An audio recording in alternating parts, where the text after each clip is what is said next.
Welcome to the Chris Spangle Show. Thanks so much for joining me here on the program today. It is great to be with you, and I have a guest, a good friend, Leslie Corbly. She's been on the program several times, and she's going to start coming on the program more. We had, after your last interview, Leslie, gosh, we talked for an hour afterwards, didn't we? Something like that. It was good. It was a great conversation. Yeah, and I think the core of it is you and I are in similar places, both libertarian, very unenthused. Now, I'm speaking for me, but let me see if you identify with this, okay? I'm not going to speak for you, but libertarian-ish, right? Not that enthused about the current libertarian movement, and maybe a little more leaning into Christianity and what that means and how that plays out in political life and worldviews and what all that means. And you and I had this great conversation. I was like, you know what? We should just be recording this stuff. Let's start having more of these conversations. Did I fairly represent you or shade how you feel right now about politics? Yes. Yes, more or less where I'm at. Just wanting to look at issues from maybe a bit of a broader standpoint. I think sometimes in the libertarian sphere, it can feel almost like a forced consensus. And so wanting to look at issues from a broader worldview perspective is where I've been at the past few years. Yeah, I mean, I got into libertarianism in 2007 because it was foreign policy that led to peace and economic policy that led to prosperity and social policy that led to harmony. And now it really feels like I've got to believe a conspiracy a week about aiming hurricanes at Trump's palace. So I don't know. And as I really grow deeper in my faith and start looking at these things, I'm like, I'm asking myself bigger questions. And this is, I think, it's already creeping into the show. And one of them is about worldview. And I feel like we should probably start by defining what a worldview is, because secular culture is sort of the air that we breathe. It's like if you're a fish, you don't know what water is. Water is just water, right? But for Christians, you end up having a different viewpoint. And I promise, we're not going to preach to you. We are going to articulate why a lot of people on the right seem a little weird and believe different things. And, hopefully you'll learn a little something if you maybe don't agree. But what's a worldview, and maybe a Christian worldview, and how that differs from a secular humanist worldview? So the way I think of a worldview, one of the most helpful ways it was explained to me was it's essentially like a pair of glasses you wear when you see the world, right? As soon as you become sort of it's how you view the world. It's how you view your place in it. It's how you view morality, issues of justice.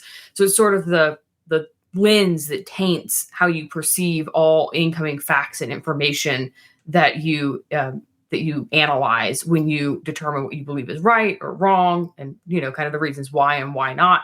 So in that sense, everyone has a worldview, even if they can't articulate it, right? Because even if it's just an experience, everyone moves through the world and has various experiences that lead them to think, more about, that lead them to think differently about issues of morality and justice. So I think of it as like the lens that you view the world through. Yeah, it's like a set of principles. I mean, for Christians, they use it through the Bible, but like a libertarian analysis of politics all flows through, let's say, the non-aggression principle, right? So you're judging how you view a specific issue based on a certain principle. Should the government use force on this? Well, murder, yes, put that person in jail. Rape, yes, put this person in jail. I take it one step further. Why are those things bad? The Judeo-Christian worldview is that all humans are created in the image of God. It's the concept of the Imago Dei. So therefore, if you kill an animal, that is criminal, because we as a society have said that's criminal, but that's not necessarily destroying an image bearer, right? There's an extra harsher penalty for a human being versus an animal.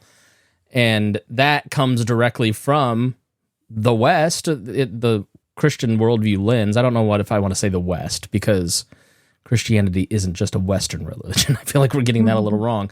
So that Imago Dei is one piece of a worldview that many of us have adopted. Left, right? I mean, all of us sort of have these things, Leslie, that we feel are wrong, and it's just sort of been ingrained in our society because of these principles. And that's why it's interesting. I think I've always thought man on the street interviews were really interesting because they're really funny what people will end up saying, and B, I think that they really do reveal how everyone has a worldview, right? You'll see people kind of stutter or maybe think through what they're saying kind of in real time, and I think that shows how people may or may not know how to articulate well the underlying principle that they hold to, and yet it's still there. Right. Right. And every time anyone thinks through any issue of any significance in their life, whether it's political or otherwise, philosophical or otherwise, they're thinking through what it is that they believe and why. And that's sort of the foundation of a worldview. Would you say it's like a gut instinct in some people? Yeah, I think it is. And I think that that's good and bad, right? Mm-hmm. On the one hand, yes, I want everyone to think through their worldview and have well-formed reasons for why they believe in different principles. But on the other hand, that can become a trap in the sense of you don't want to negate your conscience, right? If you just think through your principles in a almost robotic fashion, I think that leaves you open to different types of errors that you wouldn't be prone to if you were to say, go, wow, I have a gut instinct that that's wrong. Yeah. And maybe I can't articulate why, but that feels really wrong, and I'm not gonna do it, or I'm not gonna agree with whatever that is. So I think that there's value in both, ways of thinking. Yeah, it sort of feels like in the middle of a campaign season, people pay attention a lot more. And so you being a political writer and me being a political podcaster, I don't know about you, but I get a lot of like high school friends kind of messaging me going, hey, what's this thing? Or do you have a quiz like isidewith.com that can tell me what I believe? Or I sort of feel like I identify with this party, but I don't really know. Like, I feel like this is a great time for people to start asking them questions. Like, at what point did you start asking questions? I mean, for me, it's like constant. I'm constantly trying to having kids does that, right? All of a sudden you have to teach your principles and values to another person. You are a new mom. Congratulations on the birth of your baby boy. Like literally like a month ago, right? Yes, he is. Well, he's 6 weeks old. He just had a 6-week checkup. So I know I was like, man, I'm going to give her some space. And then I saw you do an interview like the week after he was born. I was like, all right, well, maybe we ought to get you back on the podcast. Yeah, well, and that's the benefit, I guess, of like, being home a lot. Like, I don't know. It's good in my opinion, it was at least healthy for me to have, something I could kind of go back to and keep doing after. That didn't require me to like get in my car and, do a whole, you know what I mean? Like, yeah. It wasn't a whole rigmarole to get things ready to go. So, yeah. So I don't know if it's already hit you that you're eventually going to have to teach this young creature principles and values and how to interact in society. Like, has it hit you yet? That hit me like while I was pregnant. I was like, this is wild. And I also joke because I have a bad habit of like cursing too much in my private life. Not that anyone needed to know that, but now you do. And I was like, you're gonna have like a 1-year-old and you can't, like, this is not gonna work anymore. It is crazy how much I don't cuss anymore. It's insane. Yeah. I'm like, oh my goodness, you can't. That works when you're just married. It doesn't work when there's a 2-year-old running around. What? Repeating everything you say. Our 5-year-old, she asked why the F word was a bad thing. And I just looked at her and I said, I don't know. It's a social... I tried to explain to this little 5-year-old what a social construct of society was and how we all just have agreed to participate in this thing that... For some reason, the F word's a bad thing, and you're a bad person if you say it, but I don't really think that, so it's an adult word, and we just eventually got down to, like, you'll get in trouble at school, so just don't say it. I know. How are you going to go through the whole, like, analysis, for example, of what the difference in interpretation of the F word, like, centuries ago would have been versus now? Yeah. Right? I mean, like, how do you get into that with a 5-year-old? Because you can't... you don't want to explain it's not sex used in the same way. Yeah, basically it's a mean word that makes people feel bad, so don't use it. She's like, oh, okay. She doesn't like to make people feel bad, but she's asking big questions. Like, we were watching Harry Potter the other night, and I'm sure a lot of people are like, you show a 5-year-old Harry Potter, but she's very advanced, and there's a part of where Voldemort is whispering in Harry's ear, you can't do it, you're gonna lose, it's all hopeless. And she's like, that sounds like Satan. Is he Satan? So then we started having conversations about how media creates constructs of like it just you will love having your kid get older, because all of a sudden, Leslie, you're going to have little conversations with a 5-year-old that are so deep, and it starts like around 2 or 3, and it pushes you. It has pushed me to really start thinking deeply about more things, and instead of just doing this podcast around my gut of climate change sounds fake, I don't like it because I grew up in a right-wing media environment. Well, is that true? Obviously, with the hurricanes, I'm like, let me think about that. Or, you know, I don't know. Thinking more deeply about these things, and parenting, I think, is just a huge, huge piece of that. So, is there anything that like you're thinking about where you're like, man, I've always believed this thing. This might be on shaky ground. Ooh, and I know it's early, but yeah, that's a tough one. I would have to think about it for a minute, because I'm sure there's something there. But I'm sure there's something there. Yeah, so It's a little shakier. I mean, I've definitely had a transformation. I want to say in the past few years of, I mean, I feel like pre and post COVID is big for most people. It certainly was for me, as far as how I started to perceive the place of politics in my life, at least, and the distinctions between the political and the social and cultural, and how sometimes, like, again, it's good to separate those, but on the one hand, culture drives law and law also drives culture. Right. I think the libertarian spaces in particular are really weak on culture. And that definitely pushed me in a certain direction as far as what it was I wanted to do with my life. But yeah, I think that there's a overemphasis a lot of times on the political and the here and now, and not a lot of emphasis on how you build the foundations for whatever policies it is you're pushing forward to actually produce a better world. Yeah, it sort of feels like in the libertarian world, it's the end goal, and it's like step 32. And then, okay, well, what's step 1 through 30? You're like, I mean, whatever you want, man. Okay, well, and that's I think why I lean into civil society a lot, because you in a pluralistic society, whether you like pluralism and liberalism or not, that's what the hand you've been dealt.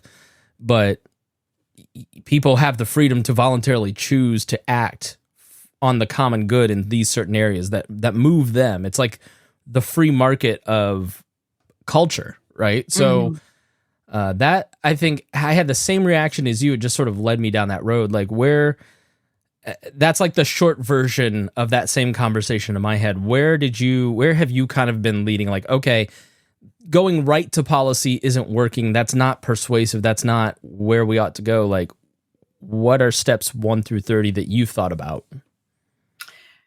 Man, from a practical standpoint, that's tough, because I think that we don't really have any shared cultural meaning anymore. You need to do a lot more cultural work if the more pluralistic a society becomes, right? Because then you have less of shared cultural meaning, and that shared cultural meaning is what actually drives real consensus. And what started to really frustrate me in the libertarian space was when you say you have consensus, but you don't really. I don't know if you've ever gotten that sense, right? Yeah. That you're trying to build a consensus, but because there's so many underlying, like, premise level disputes that individuals or factions have, then you never are able to really have a genuine, solid consensus. And I think that leads to very shaky foundations. There's no solidarity. And so, like, these are very Christian, like, ideas and heady ideological terms. So, like, pluralism is when people decide to work together for the common good, and you have different cultures and groups, and everybody's kind of working together. And solidarity is that agreement, basically, to work together towards, what did you say, the common cause, or like the glue for America for a long time is like our founding. But once we all start questioning the founding, or in libertarian speak, it's like, I'm not laying this at Austin Peterson's feet, but once Austin Peterson said, I'm a libertarian that doesn't believe in the non-aggression principle, and then a bunch of people went with him, that unglues the solidarity, right? So you have to have those common core glues. And I think in a lot of ways, I don't know how you feel about this, but, coming from like the pat down and having access to a large black audience, they're like, look, the common glue has been white evangelical culture for a long time. Yeah. And now that we're saying this isn't just the monoculture of this, let everybody have access to the public square, that I think makes a lot of the racist right wing mad. And it also is, it unglues some of that consensus. So I think race has kind of played some of that. Religion has kind of played at some of the unmooring of the pluralism over the last 30 years. Economics and growing income inequality. All these things seem to be tearing at that consensus that you're talking about. Yeah, I think one of the foundational ways I think about it is, imagine if you and your wife had different definitions of words like respect and dignity, and then you're trying to raise children. Like, how well is that going to go? Right, that's going to be a mess. Yeah, because you don't have an act. You're saying you both care about the same things, but in reality you don't, because you define them totally differently. Yeah. I think that that's sort of where we're at in culture right now, right? People say, well, what about just basic dignity and respect, or various iterations of that type of phrase? But in reality, people have very different priors that they're bringing to those conversations that are difficult for others to know about, right? Again, we're increasingly, I think, in a situation where what people believe and why is not something that they're necessarily easily able to articulate. And so it's more projected into these partisan political games, because that offers like an easy sort of totalizing worldview that makes it easier to move through society. Do you have any advice for people listening who are like, this all sounds right, how do I start learning about what I believe? How do I start that process of figuring that out? What did that look like for you?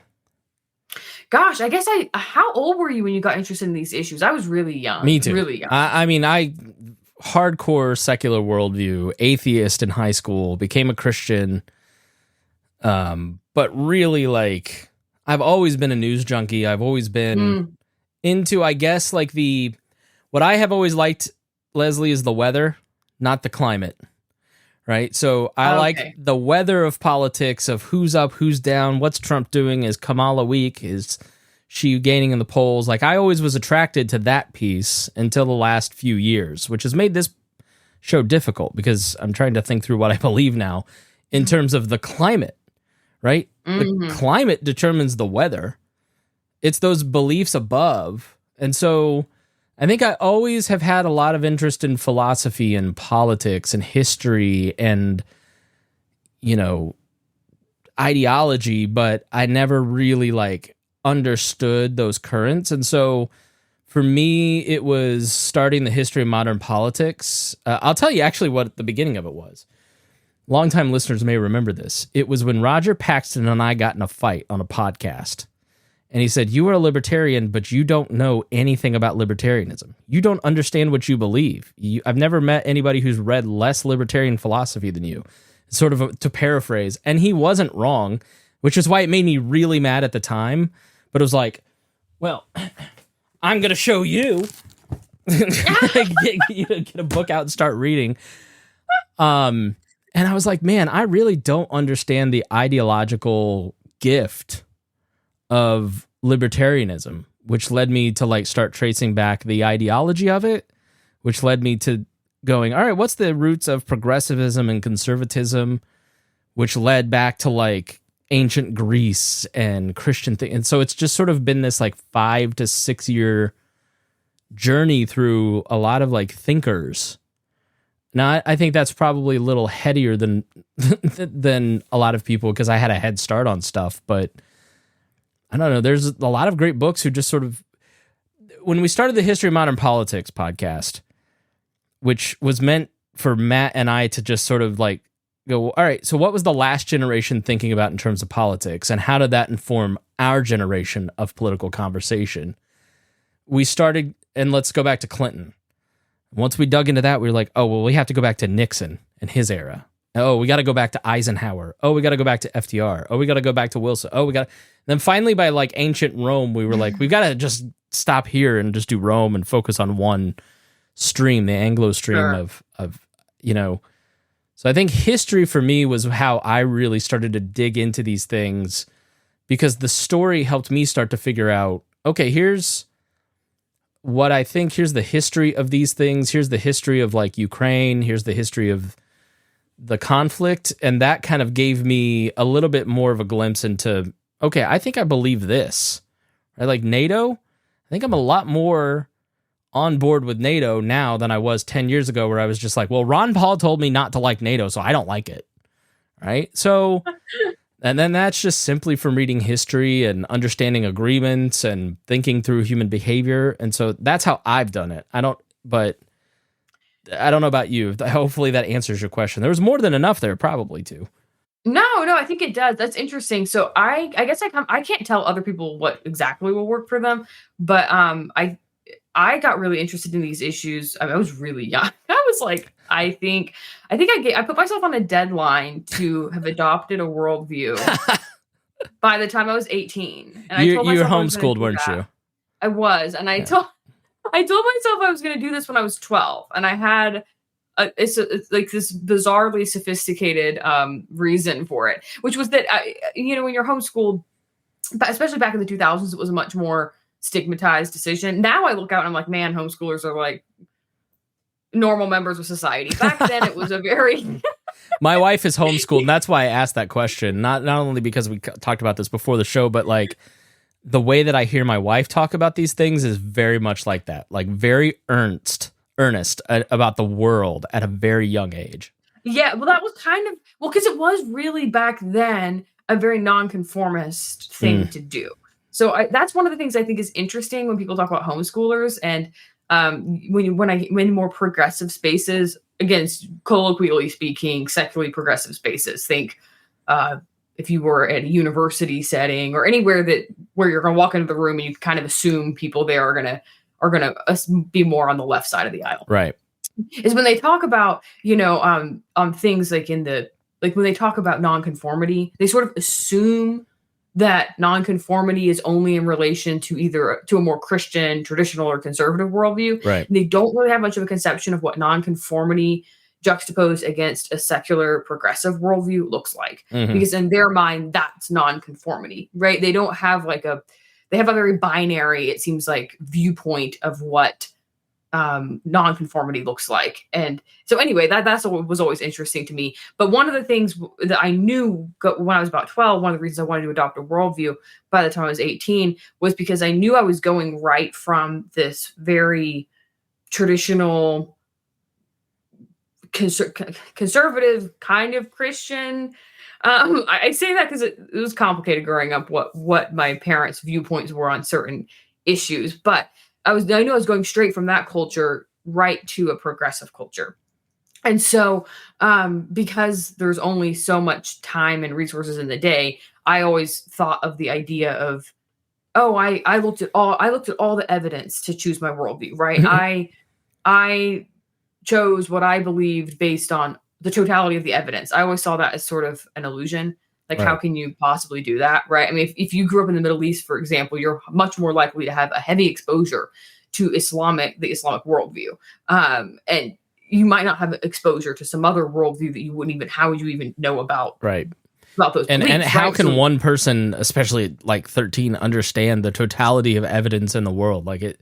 Well, no one can do that at all, right? Like you can't even process every philosophic option available to you, right? At the end of the day, you have to accept the limitations of time and history, i.e. you were born into a specific family and you have only a set amount of time to make these decisions. So my concern, it's interesting, my concern with waiting too long to adopt a worldview. So I thought, well, you could just figure it out in college. And I thought, well, if you do that, then you'll run into the trap of acting something out and then wanting to justify it and sort of adopting a worldview without your own consent. It's like you sort of undermine your own ability to consent by doing that.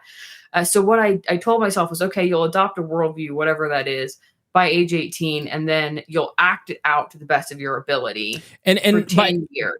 For 10 years. So, and by that, did you mean like I'm going to write down a list of rules or philosophical principles, or like what did that mean to your young brain? Well, especially given my situation. So it was just homeschooling back in the day, or at least in my context. Every homeschooler is different. I'm very aware of this, but was very isolating. And so there was not a lot of opportunity for, at least, well, there was some opportunity for social engagement, but it was primarily with people that because I have 6 older siblings, so they would be bringing people into the home, or it was things of that nature. It wasn't, what you would think of as normal peer interactions. Dude, your little sister just asked me what my worldview is. She's weird. Was it like that? It was that weirdo, honestly. I can think of the questions. I'm not joking. The questions I asked the now spouses of my siblings, I'm like, what were you doing? This is wild. I've been thinking about fill in the blank bizarre niche topics. So what are your thoughts on that? Do tell. That's so funny. Hey, they still married into the family anyway, so it all worked out. You were not a barrier to entry. Good. No, I did not block anyone from getting married, thankfully. But so what I planned on doing was, okay, in my head, I was thinking, well, that means you have an because of the way this is set up, you have time to think through what you believe, but how to live that out might be a little bit more tricky. So I didn't want to have too fleshed out of a set of rules, because then you're not really acting on your own volition, right? So it's hard to tell whether you're just doing something out of the motivation of conformity, which for me was like kind of a dirty word in my head. So to kind of illustrate the worldview, just to pick at this a little more, like what were some of the choices? Just so for people who don't really think about this, like they're not reading Francis Schaeffer like you and I are. So like, were you choosing like, I'm going to be an Islamist, or I'm going to be Buddhist, or I'm going to be a pink-haired Starbucks barista?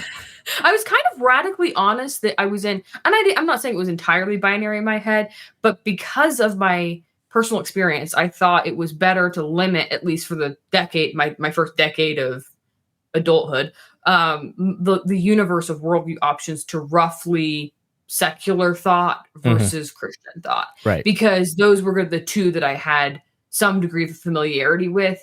And the time and resources that would have been required to try to include, let's say, 2 to 5 other viewpoints would have made the process more like onerous to a degree that it would have no longer been as likely to result in choosing a worldview that I really believed was true. So does that make sense? Yeah, absolutely, totally. I mean, it's already a lot of work. You're a teenager picking up, and I think that's some of the weight that teens bear now is they have to figure out what they believe in a moral code, and it's very difficult. So it's interesting to hear you doing that work. I also thought, well, in this way, you'll be answering the base level questions about worldview, right? Like one of the most important questions you're going to ask is, do you believe in God? Right. For example, right? And so if you decide you believe in God, you've now limited even if you, let's say hypothetically, I ended up 10 years later thinking Christianity was the wrong religion, well, you've still answered that foundational question as to whether you believe there's a higher power. Right. Does that make sense? Yeah, so no, I mean, once you believe in God, then you are limiting yourself to, if you truly actually believe there's a God, eventually you get to a choice. Am I going to engage in a relationship with this God and discover their personality and then adopt their likeness in me? Mm-hmm. Or am I going to live like that God doesn't exist? Therefore, I'm really an agnostic, right? So that I think is an important choice. And I think secularism versus a Christian worldview, maybe we ought to kind of pick that apart. As you were going through this, what did secular mean to you, and what does it mean to you now versus like a Christian worldview? That was one of the things I struggled with. So secular to me, I mean, at first I thought, okay, there's an absence of a belief in God. But the more I sort of looked at what would that look like if I were to live it out? What does it mean for there to be no God? The more I sort of struggled with that seemed to be an illusory concept. So because the idea of God, I'm not saying anything about necessarily whether that God's supernatural, for example, or whether that God's personal characteristics, if any, are. But I mean just the technical idea of God seemed necessary in order to live, right? Like God being the top of your hierarchy, for example. I think that's one of the ways Jordan Peterson has described it. Right. But yeah, I really bumped into that problem where I'm going, okay, if you're living in the world, hypothetically, you're making all these decisions as an adult. The way you're rank ordering those decisions is going to assume something's at the highest.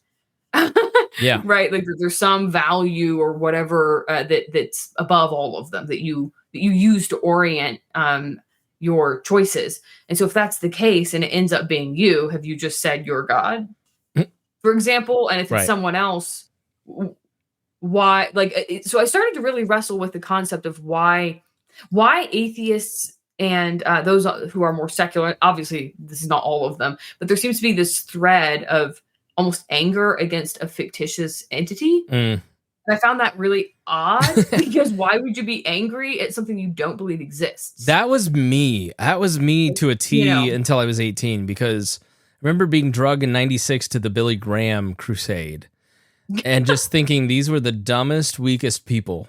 But now I look back and there was a stirring in my heart at that event, but there was also a tremendous anger, right? And I'd be drugged to church at the Methodist church on Sundays, and I would feel stirring in my heart. And it's from a Christian perspective, that is God calling me to him. But there was this resistance, this anger at him. And so I clearly believed in God, but I would have said I was an atheist and still say I was an atheist because I didn't mentally believe there was a God, but there was something in me that was drawn to the idea of God, the idea of Jesus. Like there was something in me that was clearly, rebellion's the only word for it. I really kind of knew, but I wanted to hate it.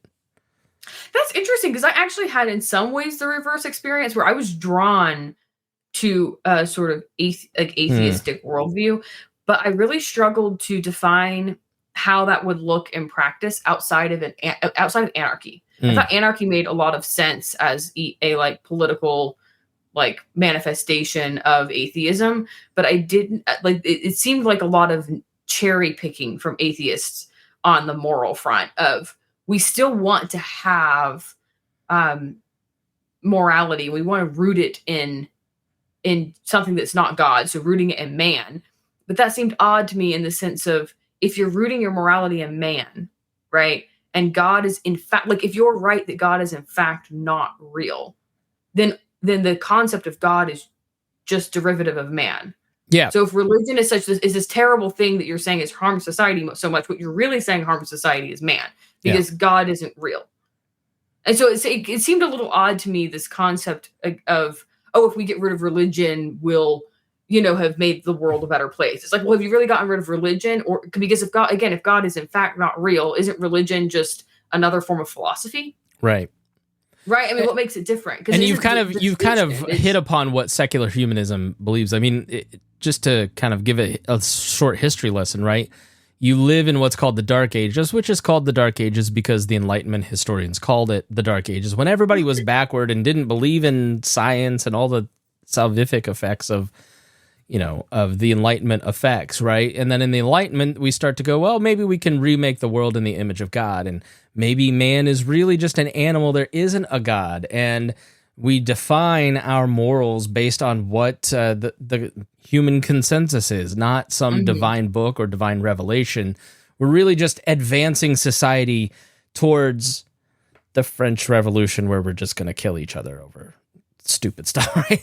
So, and so you really get in the Enlightenment, like it sets the stage, and there's a great book by Andrew Wilson called, it's about 1776. Let me look up the title because he does such a great job of kind of explaining all of the history in 1776 is like the peak of enlightenment.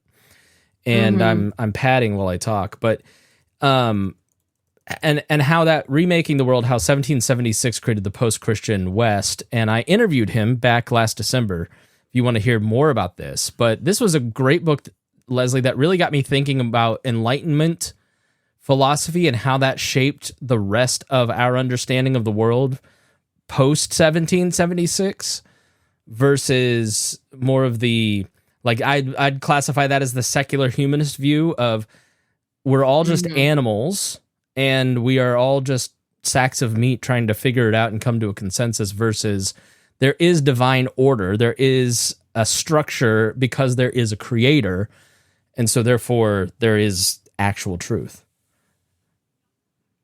Exactly. And so, yeah, so those things started to really, it was difficult for me to rationalize that in my mind of why, why would we reject, why morality really mattered? Like, why did I care about all of these issues to begin with? Because at the end of the day, it's just if you're just a sort of a game, so to speak, right? Why does this matter? It's all chance. Like, what's the point of me caring about all these issues? And I started to struggle to define, morally speaking, from an atheistic standpoint, why sociopathology was wrong. And I know that sounds like kind of crazy, but when you think about it, you go, okay, well, why is it wrong to kill someone? And I don't mean for any reason. So that was another fascinating thing to me, is when I thought about the justifications for issues like abortion, and taking maybe a more liberal stance on death with dignity, things of that nature. I thought it was really interesting that the atheistic arguments tended to focus on justifying the death of those who were socially vulnerable. Whereas I found it really odd that I didn't see a lot of atheistic, hey, let's rethink, for example, the morality of whether or not someone who's in an abusive, let's say a child's being abused by their parent, is it wrong for the child to end the abuse by taking out the parent? Right. Or, you can take child and parent and insert any abusive dynamic there. And it kind of, to me, I thought, well, that's interesting that there seems to be a lot of arguments for rethinking certain elements of Christian morality, but not others. And there's reasons for that. You can sort of see threads of underlying motivations in the logical arguments that are being made. So again, that spoke to this idea of logic being very useful in determining what you believe, but that it's sort of not the only way you can arrive at truth, nor is it void of the emotive, right? There's motivations behind why you're exploring certain logical, like, arguments that answer the questions you're asking, if that makes sense. You're not in some void where you're automatically exploring the most rational argument that answers your question. There's all kinds of different iterations of those, and your starting point matters a lot. And that starting point is often a motivation, right? And that comes from something that's more emotive. Yeah, and what your parents taught you, and some of those things. So let's just take a pause here, and the next time we get together, we're going to talk about the Republican Party and its change under Trump, because I think he's someone fundamentally, I don't know, maybe he has a worldview, maybe he doesn't. We'll talk about that in the next episode, but we're going to talk about the Republican platform that was passed at the convention and the change from 2016 and what the Republican Party was when we were kids and what it is now and where it's going. But before we go, let's do some book recommendations. So I've got a couple recommendations on this. I'll throw mine here up on the screen because I have the power. And I would say Francis Schaeffer's A Christian Manifesto is a short book, and it talks a lot about some of this stuff. You've read it. You read it in conjunction with the Communist Manifesto. So, like the good student you are. I read it last month, and very, very enlightening. And there's also this little book called What's Your Worldview by James Anderson. This is a really, really short book. And what it is it's like a little choose your own adventure of worldview, and it outlines all these different worldviews, and it asks you some questions, some foundational questions about what you believe, and then it kind of guides you to the worldview that best fits you and makes you think about some of these big questions. It's like 100 pages too, so and $8 over on Amazon. So I'll put those in the show notes. Are there any books that were influential or maybe kind of could help people think about this stuff on a deeper path that you might recommend? Sure, man. I'm trying to think of one that's recent and one that's not. I definitely, anything by Charles Colson. I really enjoyed reading his work when I was in high school. I want to say my favorite was probably his biography, oddly enough, just because I thought it was a really good. So it's Born Again. Born Again, yeah. Yeah, his experience of becoming a Christian after his involvement in the Nixon, or sorry, yeah, in Watergate. Yeah, he was during he was Nixon's administration. hatchet man. Long story short, if you don't know Colson, he was Nixon's hatchet man. Goes to prison in Watergate and becomes a Christian. Starts a ministry, the Colson Center, and then I'm working through his "How Now Then Shall We Live," which is really good. So It's a really good book. it's And a good then book. one that's more recent, I think I really enjoyed work by Carl Trueman and his discussion of expressive individualism. I know he has, I think it was The rise and triumph of the modern self. Yes. And he has a shorter version of that though, that's quite a bit Strange faster. New World. Yes. Strange New World. Yeah. Yes. Yeah, that one. And I read that last year. Fantastic book. Really does. I thought it did a really good job of explaining how the rise of expressive individualism and the impact of that idea on our current culture, and how probably most individuals pick up a lot of the way of their worldview from osmosis and sort of sitting in the ideas that came out of, really the Enlightenment, I think is what he brings it back to. But it's a really good historical survey of that. I will put these in the show notes if you want to check them out. Now, we have listed Francis Schaeffer and Charles Colson, which is making the progressives horrified, because that sounds like the Christian conservative right. That's like Jerry Falwell stuff, right? So we'll talk about how some of these authors and their ideas shaped the Republican Party until Donald Trump, and where that's going in our next episode. Leslie, thanks so much for being here. It's been such a fun conversation, like always. Thanks so much for having me on. I'm happy to come back again soon. All right. Thanks, and we'll see you again here soon on the Chris Spang.